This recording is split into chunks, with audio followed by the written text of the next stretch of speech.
Bonjour et bienvenue sur Maliactu TV. Je suis Oumou Kamara. Ce soir, le football africain traverse une crise sans précédent.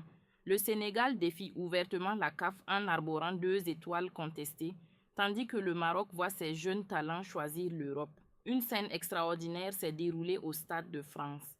L'équipe nationale du Sénégal a délibérément porté un maillot orné de 2 étoiles, défiant ainsi la Confédération africaine de football qui lui a retiré son titre de champion d'Afrique 2025.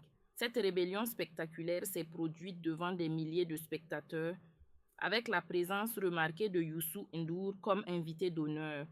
La Fédération sénégalaise de football a franchi une ligne rouge en choisissant ce qu'elle appelle la désobéissance civile sportive. Kalidou Koulibaly et ses coéquipiers ont transformé ce qui devait être un simple match amical en véritable manifeste politique, brandissant le trophée de la CAN comme un symbole de résistance face à une institution qu'ils considèrent comme défaillante. Concrètement, cette initiative dépasse le simple coup de communication.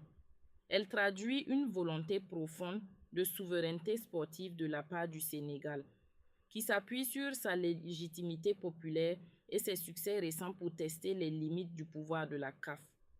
Il faut préciser que cette rébellion comporte des risques considérables. La CAF dispose en effet d'un arsenal répressif important, amendes financières, suspension de compétition, voire exclusion temporaire des tournois continentaux. Le club des avocats au Maroc a d'ailleurs déjà contesté cette célébration, créant un précédent juridique potentiellement dangereux. En ce qui concerne le Maroc, le pays fait face à une toute autre problématique. Thiago Pitarch, jeune prodige du Real Madrid possédant des origines marocaines, vient de choisir de représenter l'Espagne plutôt que les Lions de l'Atlas. Cette défection s'ajoute à celle de Lamine Yamal, révélant une faille structurelle dans la stratégie marocaine d'attraction des talents binationaux. Ces deux crises révèlent les profondes tensions géopolitiques qui traversent actuellement le football africain.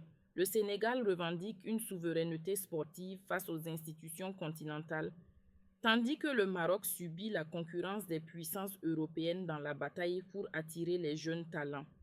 Cette situation illustre un paradoxe fondamental.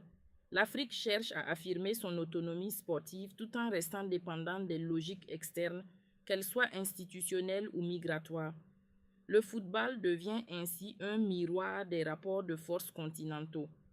Pour les Maliens et l'ensemble du continent, ces événements questionnent la capacité de l'Afrique à construire ses propres modèles de gouvernance sportive et d'attractivité pour ses talents.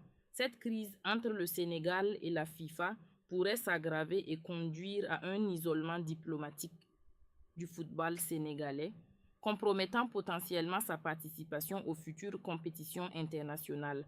La Fédération royale marocaine de football, malgré des moyens considérables et le soutien de stars comme Brahim Diaz, continue de chercher des solutions pour convaincre les binationaux de choisir le Maroc. Le football africain se trouve à la croisée des chemins entre fierté continentale et réalité géopolitique mondiale. Voilà pour cette actualité. Pour suivre l'évolution de ce dossier et retrouver l'ensemble de nos articles, rendez-vous sur maliactu.net. Je suis Oumou Kamara. Merci de votre fidélité et à très bientôt sur Maliactu TV.